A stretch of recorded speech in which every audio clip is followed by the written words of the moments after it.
मैयेवर बोलू काही या खंड परिक्रमेच्या 10व्या पूर्वरंगाच्या भागात मी निलिमा टिल्लू तुमचे सहर्ष स्वागत करीत आहे. तुमच्या आशीर्वादाने आणि शुभेच्छाने माझी दक्षिण तटाची परिक्रमा ही खूप छान झाली.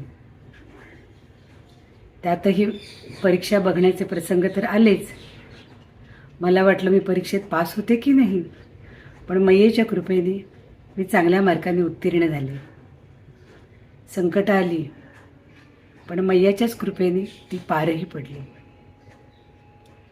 मी आता दक्षिण तटाचे आणि उत्तर तटाचे भाग यूट्यूबवर टाकत आहे.